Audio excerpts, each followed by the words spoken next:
Она што го поседував како материјал, транскрипти, аудио снимка поврзана со поранешниот премиер Заев, каде што експлицитно се слуша неговиот глас и разговара за влијание во обвинителството и судството, го предадов на обвинителката Рускоска.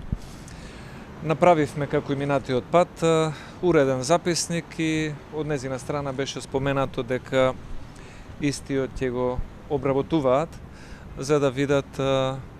која е неговата релевантност. Обвинителството најдобро би било, ако веќе се спремни, да го повикаат господинот Заев да си даде исказ за тоа кои биле во присуство на тој разговор, за да можат присутните, доколку се утврди нивното присуство, да бидат евентуално и сведоци, да се земат снимки од камерите во владата, каде што според протоколот